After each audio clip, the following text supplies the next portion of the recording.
기도하시겠습니다.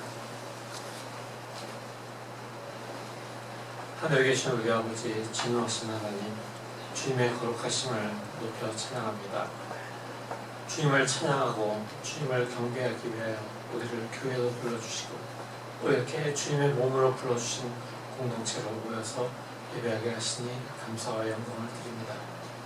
주님을 예배하러 나온 우리의 모습을 돌아볼 때 정말 부족한 것이 많고 아직도 죄의 속성에 매여있는 부분들이 있지만 주님께서 바로 그 죄의 사슬을 끊으시고 우리를 자유케 하시고 아직도 그 사슬에 묶여있던 자리에 있던 상처로 인해서 슬퍼하는 우리들, 아파하는 우리들의 상처를 주님의 그 손으로 어루만지시고 낫게 해주실 것, 치유해 주실 것을 믿고 주님께 나아옵니다.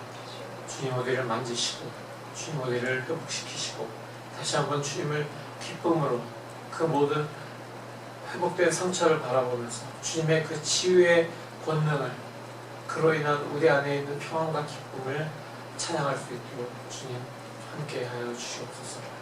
이 시간 우리가 드리는 찬양과 기도와 우리가 나누는 말씀을 통해서 주님께서 우리에게 담대함을 더해 주시고 그 담대함으로 넉넉히 우리 안에 있는 죄의 사슬을 우리가 끊어내고 또 그것을 물리쳐 이길 수 있는 그런 우리가 될 수 있도록 주여 역사하여 주시옵소서. 일상 속에서 작은 것에서 주님을 발견하고 그 주님을 바라보며 주님께 항상 감사하고 주님을 묵상하는 그런 우리의 삶이 되게 하시고 우리가 특별한 순간, 예비드리는 순간만이 아니라 모든 숨쉬는 순간에 다른 모든 우리 주변에 있는 이웃들과 이야기하고 삶을 나누는 순간에도 그 속에 역사하시는 주님을 발견하고 주님을 찬양하고 예배하는 우리 모두가 될 수 있도록 주님 은혜에 부어 주시옵소서. 지금도 주님의 복음을 들고 선교지에서 사역을 하고 있는 모든 선교사들을 주님께서 돌보셔서 그들의 모든 사역과 그들의 건강과 그들의 식구들과 그들의 모든 관계 속에서 주님의 역사하심이 풍성하게 넘치고 또 주님의 공급하심을 인하여서 감사가 넘치는 그런 귀한 사역을 될 수 있도록 하시고 우리도 이곳에서 보내는 선교사로서 또한 기도하는 중보의 선교사로서 후원하는 후원의 선교사로서의 본분을 잊지 않고 계속하여 선교를 위해 하나님의 선교를 위해 참여하는 주님의 성도들 되도록 주여 은혜 부어 주시옵소서. 오늘 예배 모든 순서에 부어주실 주님의 은혜를 감사드리며 예수 그리스도의 이름으로 간절히 기도합니다. 아멘. 하늘에 계신 우리 아버지가 이름이 거룩히 하시고 나라가 임하시고 뜻이 하늘에서 이루어진 것 같이 땅에서도 이루어지리라. 오늘 우리에게 온 양식을 주시옵고 우리가 우리에게 죄짓는 자를 사하준 것 같이 우리 죄를 사하여 주시옵고 우리를 시험에 들게 하지 마시고 다만 악에서 구하시옵소서. 나라와 권세와 영광이 아버지께 영원히 있사옵나이다. 아멘.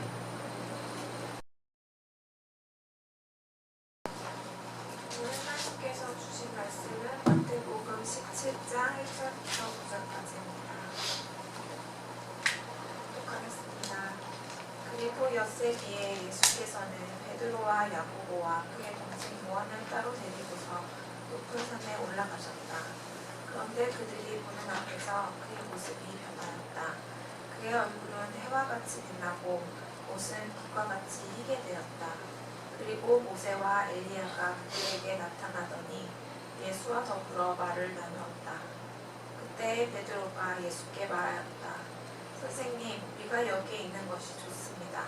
원하시면 제가 여기에다가 초막을設置해서 하나에는 선생님을, 하나에는 모세를, 하나에는 엘리야를 모시도록 하겠습니다.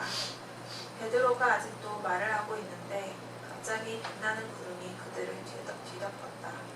그리고 구름 속에서 이는 내 사랑하는 아들이다. 나는 그를 좋아한다.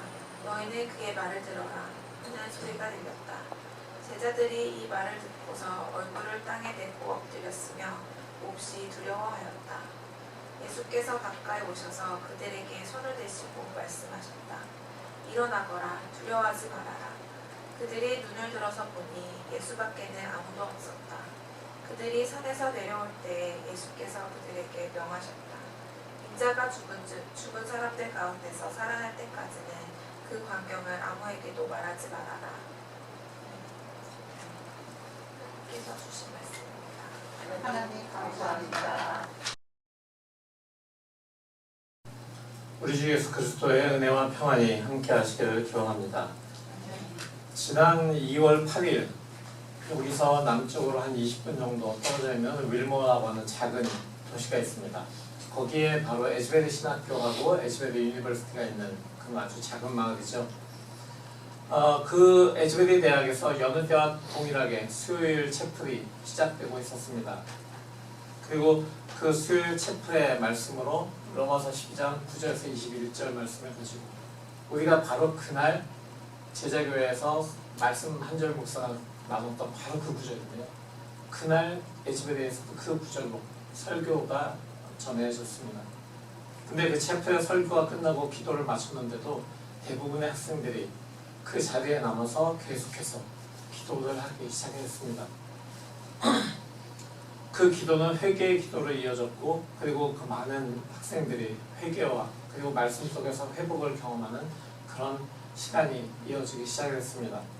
그 예배가 끊임없이 계속해서 이어지고 모든 학생들이 계속 거기에 남아있다 보니까, 그리고 모든 밖에 있던 차표에 안 들어갔던 학생들까지도 들어가면서 그 예배가 길어지다 보니까 점점 그 예배는 이어지게 되었고, 그 기도와 찬양과 그 모든 말씀의 선포가 이어지고 있는 그 모든 순간들이 계속 이어져서 아직까지도 계속해서 24시간 계속 이어지고 있습니다.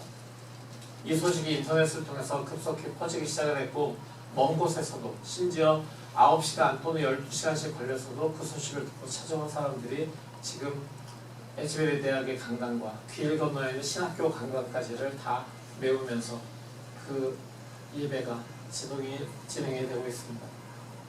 그러면서 이것이 놀라운 그 세간의 뉴스로 방송에 나오기도 했는데, 성령의 놀라운 역사로 회개와 치유, 하나님께 돌아오는 부흥의 역사가 매일매일 이어지고 있고, 그리고 테네시와 오하이오에 있는 다른 학교에서도 이와 똑같은 그런 기도회가 계속해서 열리고 있다고 합니다. 몇몇 사람들은 이걸 두고서 부흥이 아니다, 이거는 그냥 뭐 자기네들끼리 그렇게 좋아서 하는 거다라고 비판을 하는 사람들도 있습니다.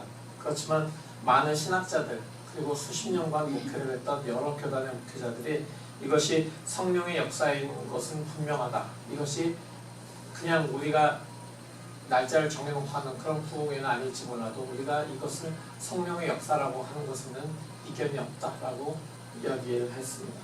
아무쪼록 그런 부흥들이 하나님을 경험하는, 하나님의 인정을 경험하는 많은 사람들을 거기에서 만들어내고, 또 그 땅에 살아가는, 이 땅에 살아가는 그리스도인들이 그 사건으로 인해서 삶의 크고 작은 그런 변화들이 계속해서 이어지는 그런 계기가 되었으면 좋겠습니다. 오늘은 주연절기의 마지막 주일입니다. 예수 그리스도께서 이 땅에 나타나심을 기리는 그런 주연절기의 마지막 주일, 이 주일을 교회력에서는 변모주일, 트랜스피규레이션 선데이라고 이야기를 합니다.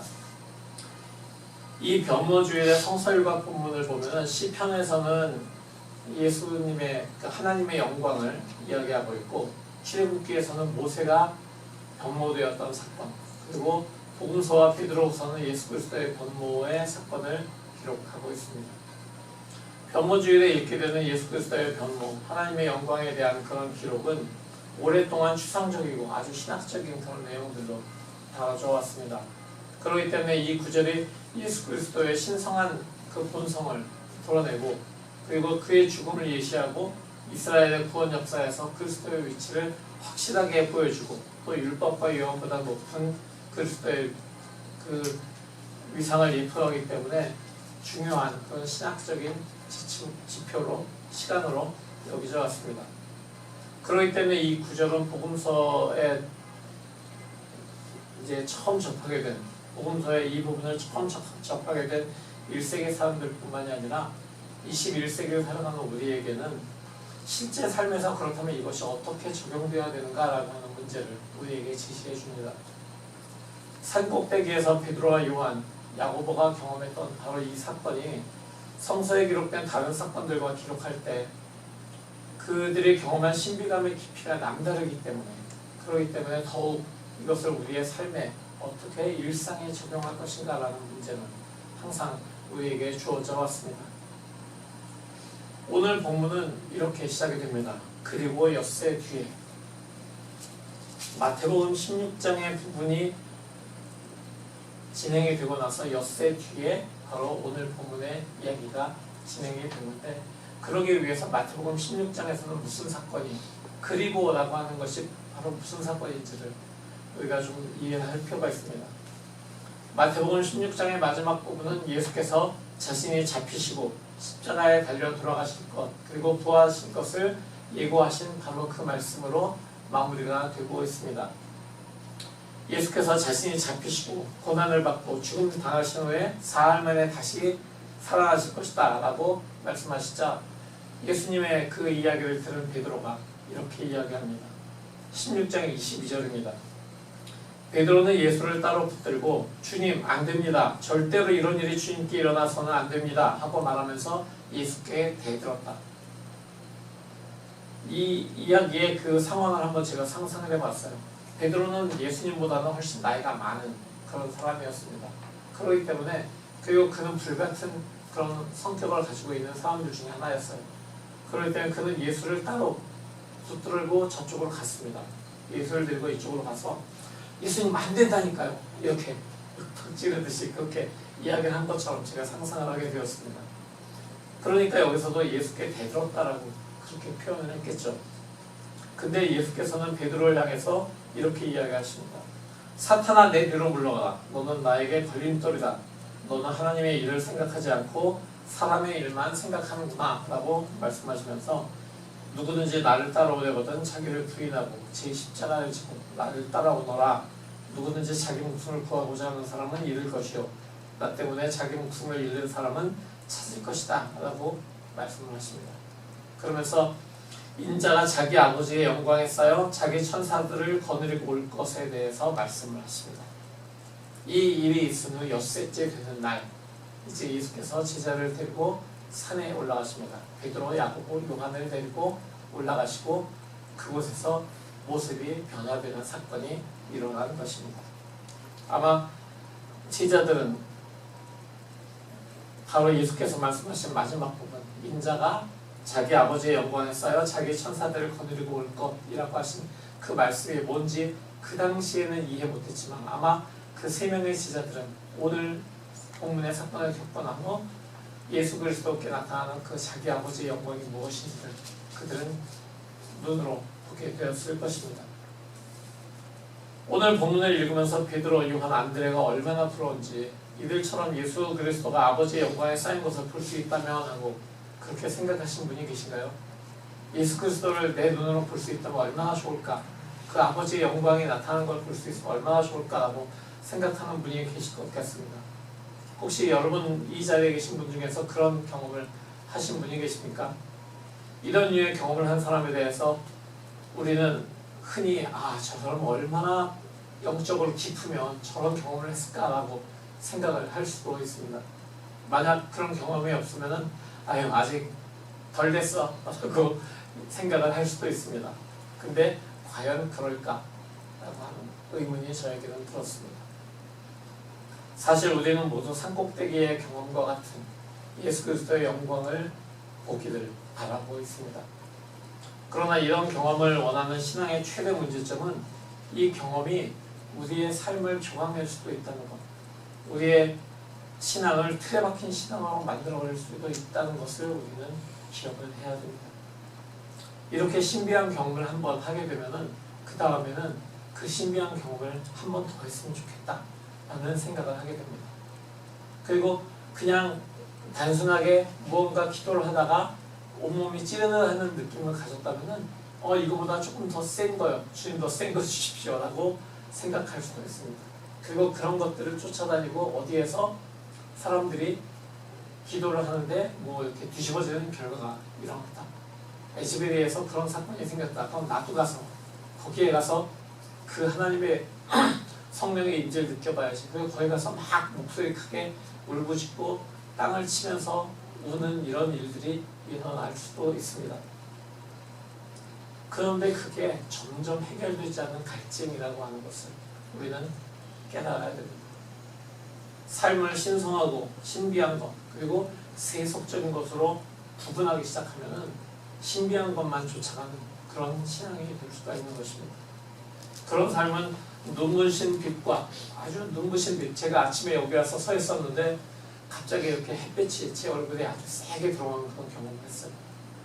그 햇빛이 들어오는 경험을 한 것은 제가 햇빛으로 이렇게 나갔기 때문에 햇빛이 제 얼굴에 온 거죠.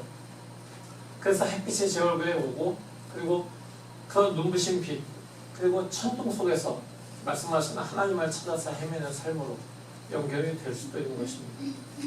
그래서 그렇게 되다 보면 아침에 일어나서 그냥 차를 타고 출근을 하고 또 회사에 가서 또는 학교에 가서 일상 속에서 사람들과 만나서 대화하고 그냥 커피 한 잔 마시면서 나누는 동안에 바라보게 되는 창밖 풍경 또는 쇼핑을 하면서 이렇게 월마트나 크로거나 이런 데를 돌아다니면서 그 수많은 사람들과 사물들을 바라보면서 거기에서 느끼는 하나님의 임재는 전혀 발견할 수 없는 그런 신앙이 될 수도 있다는 것입니다. 나와 상관없다고 생각하는 사람들, 그냥 하늘, 나무들 스치는 바람 속에서 그냥 상황 속에서 우리에게 말씀하시는 하나님을 놓치고 그 하나님을 바라볼 수 없게 되는 것입니다. 꼭 빛 속에서 천둥 속에서 하나님이 말씀하셔야지만 나에게 말씀하시는 것 같은 그런 상황으로 우리가 잘못 빠질 수도 있다는 것입니다.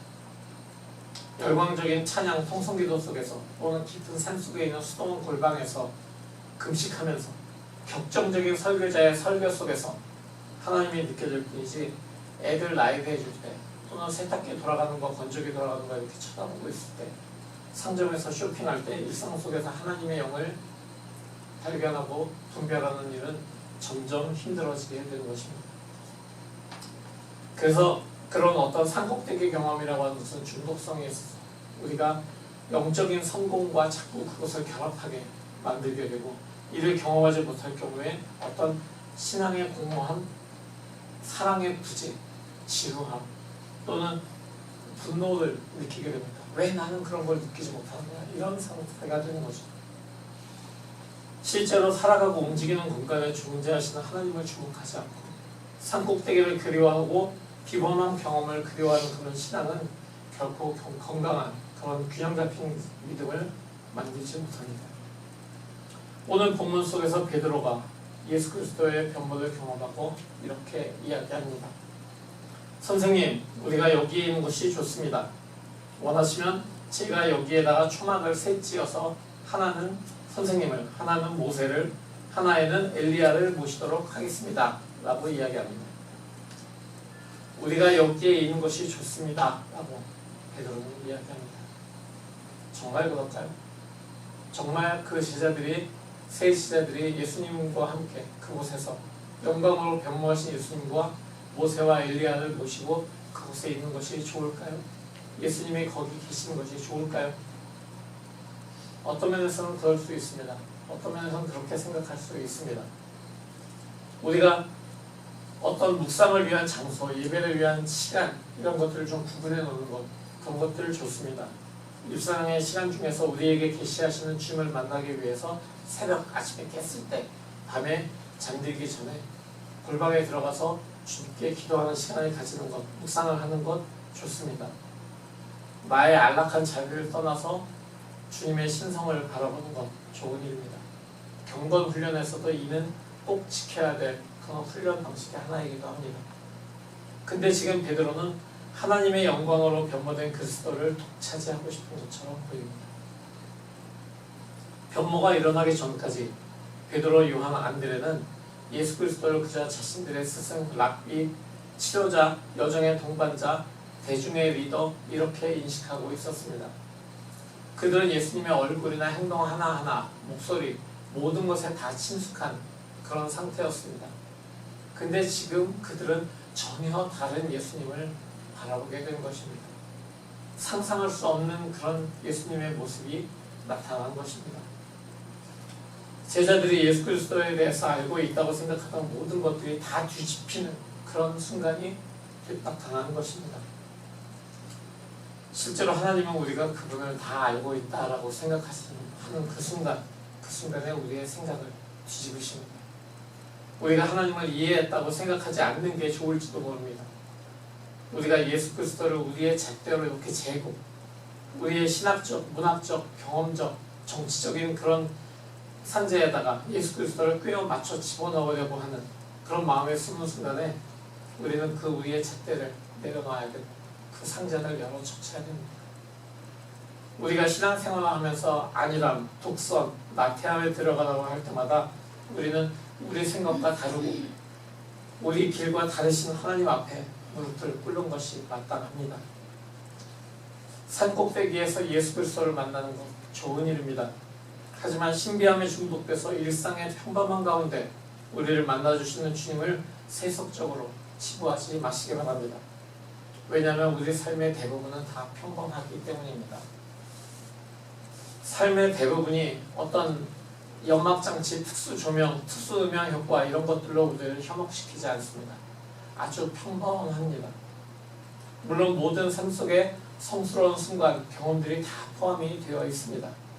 문제는 산꼭대기처럼 그런 찬란한 영광 속에서가 아니라 더 어둡고 모호한 상황에서 하나님을 인식하는 그 시각을 우리가 길러야 된다라고 하는 것이죠. 베드로는 산꼭대기의 경험을 하자마자 그 경험을 자신의 삶 전체로 자신의 모든 이후의 삶들을 다 거기다 묶어버리려고 하는 그런 시도를 하고 있었습니다. 여기에 있는 것이 좋습니다 라고 하는 그의 말에서 보는 것처럼 자신과 친구들이 보고 들은 것을 자신들만의 것으로 만들고 영구적으로 소유하고 지키려는 그 마음을 이해는 합니다. 하지만 그것은 그리스도의 거룩함에 자신만의 국비를 채우려고 하는 그런 시도와 다를 바 없습니다. 그런데 하나님께서는 베드로의 말이 끝나기도 전에 그를 짙은 구름으로 감싸시고 말씀하십니다. 이는 내 사랑하는 아들이다. 나는 그를 좋아한다. 너희는 그의 말을 들어라. 이 말씀은 베드로가 가진 생각과 행동이 옳은 믿음이 아니다라고 하는 것을 알려주시면서 예수 그리스도의 말을 들어야 함을 말씀하신 것입니다. 베드로가 따라야 하는 길은 그 산꼭대기에서의 그 경험이 아니라 낮은 계곡의 길, 십자가의 길, 겸손함, 온전한 내려놓음과 항복, 예수 그리스도의 길이기 때문입니다. 예수께서 바로 16장 마지막 부분에서 말씀하신 바로 그 말씀, 누구든지 나를 따라오려거든 자기 십자가를 지고 나를 따라와야 된다. 목숨을 얻고자 하면 잃을 것이고 잃고자 하면 얻을 것이다 라고 하는 바로 그 말씀. 예수께서 자신을 내려놓기 위해서 이제 병모산에서부터 내려와서 십자가 골고다까지 가시는 그 낮아지는 그 길을 베드로도 같이 걸어야 된다라고 하는 것, 우리도 같이 걸어야 된다고 하는 것을 지금 하나님께서는 이렇게 표현하시는 것입니다. 하나님께서 이 말씀을 하시자마자 제자들은 그 자리에 쓰러져서 두려움에 떨기 시작합니다. 그런 제자들에게 예수께서 다가오십니다. 그리고 그들의 어깨에 손을 얹어주십니다. 두려워서 떨고 있는 그 어깨에 구름으로 쌓여 있었으니까 좀 축축하고 추웠을 수도 있습니다. 그 어깨에 주님의 따스한 손길이 닿는 그 경험을 제자들은 그 두려움 속에서 경험하게 됩니다. 그리고 다시 두려움을 떨치고 제정신으로 돌아올 수 있었습니다. 그리고 그들이 대면한 것은 그들이 그동안 보아왔던 예수 그리스도의 모습, 바로 그 모습이었습니다. 베드로는 예수 그리스도의 병모를 그가 하려던 말과 행동으로 영원히 자신만의 것으로 만들려고 했지만 그렇게 하지 못했습니다. 아마 그렇게 됐다고 해도 그는 감당하지 못했을 겁니다. 이제 베드로가 경험하는 하나님의 영광은 자신의 어깨에 따뜻하게 그 손을 얹으시는 주님의 손길, 그리고 예수님의 부드러운 목소리입니다. 일어나거라, 두려워하지 말아라. 우리는 여전히 산꼭대기의 경험을 바라고 있습니다. 그 그것이 잘못된 것이 아닌 것은 분명합니다. 이러한 경험이 우리의 바람과 노력에 따라서 우리에게 다가오는 것이 아니라 하나님의 뜻과 시간에 따라서 우리에게 주어진다라고 하는 것을 우리는 기억해야 됩니다. 그러한 의미에서 거룩한 산꼭대기에서의 경험은 어떻게 보면 쉽습니다. 우리가 할 것이, 우리 편에서 할 것이 아무것도 없기 때문입니다. 하지만 어려운 것은 산꼭대기에 머무는 것입니다. 산꼭대기에 머무는 것에서 우리가 가장 어려운 것은, 거기에서부터 제일 어려운 것은, 산꼭대기에 머무는 것보다 더 어려운 것은 예수 그리스도를 따라서 산꼭대기에서 산 아래로 골고다까지 내려가는 그 길인 것입니다. 우리는 일상 속에서 하나님에 대한 경외로움을 경험하고 그 경외를 통해서 배워야 됩니다. 일상 속에서 예수 그리스도를 밝혀가는 것 말입니다. 우리의 이웃을 향한, 또한 우리 이웃으로부터 나를 향한 따스한 손길 속에서 서로를 향해서 일어나라, 두려워하지 말아라 라고 얘기하는 그 부드러운 음성 속에서, 그리고 내 이웃을 너 자신보다 더 사랑하라 라고 하는 그 예수 그리스도의 끊임없는 도전 속에서 우리는 그리스도를 발견해야 됩니다. 변모주일을 마지막으로 우리는 사순절의 순례를 시작하게 됩니다. 오는 수요일, 제 수요일을 시작으로 해서 사순절이 시작이 됩니다. 그 사순절의 여정은 우리에게 빛으로 나타나신 예수 그리스도께서 걸어가시는 긴 어둠으로 우리를 초대합니다. 그 어둠 속에 어떤 계곡이 있을지, 어떤 산이 있을지 우리는 알 수 없습니다. 예수께서 어떤 모습으로 변모하실지, 하나님께서 어떤 말씀을 우리에게 하실지 우리는 알 수 없습니다. 그러나 우리가 기억해야 될 것은, 우리가 밝은 산꼭대기의 경험을 하든지 어두운 골짜기의 경험을 하든지 예수께서 우리와 함께 하신다는 것입니다. 임마누엘의 예수 그리스도를 신뢰하십시오. 예수 그리스도의 손길이 지금 우리 어깨에 닿아 있습니다. 우리가 어둠의 사순절의 길을 걸어간다고 할지라도 예수 그리스도의 부드러운 손길이 우리 어깨에 닿아 있고, 그 따스한 음성이 우리에게 일어나라, 두려워하지 말아라 라고 우리 안에서 말씀하고 계신 것을 기억하시고 믿으시기 바랍니다. 예수께서 넘어져서 두려워하는 우리에게 일어나라, 두려워하지 말아라 라고 말씀하고 계십니다. 평범한 일상 속에서 주님을 만나십시오. 계속해서 주님의 말씀을 들으십시오. 여기에 있는 것이 좋습니다. 아멘. 오늘 이 말씀을 가지고 우리는 이렇게 기도하기 원합니다. 주님, 우리가 여기에 있는 것이 좋습니다. 여기라고 하는 것은 주님이 함께 계신 것, 바로 그곳인 것을 이 시간 우리가 깨달았습니다. 주님이 우리와 함께 하심을 믿으면서 여기에 있겠습니다. 주님 말씀하여 주십시오. 주님 우리의 어깨에 손 얹어 주십시오. 우리가 주님의 말씀을 듣겠습니다. 이렇게 기도하겠습니다. 다 같이 기도하겠습니다.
주님의 놀라우신 은혜를 감사드립니다.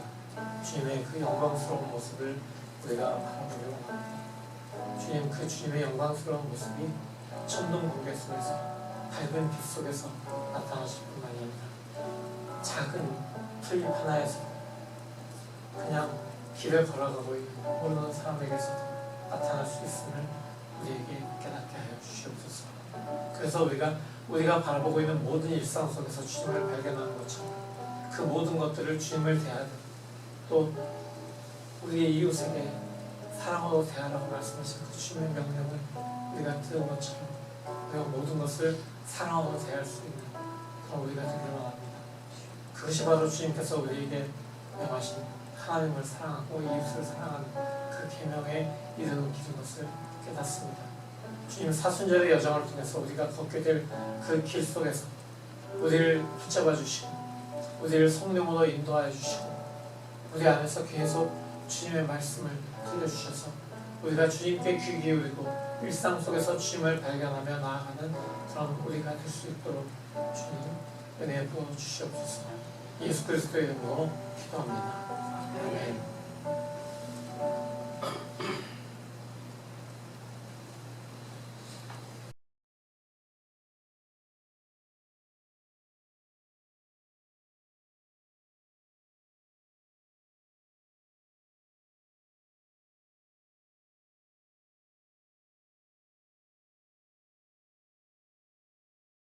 성도 여러분, 주님을 의지함으로 죄의 중력에서 벗어나십시오.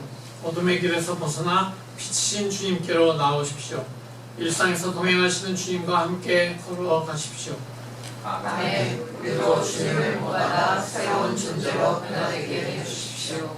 주님과 동행함으로 참 자유를 얻게 해주십시오. 주여 우리를 도우소서. 아멘.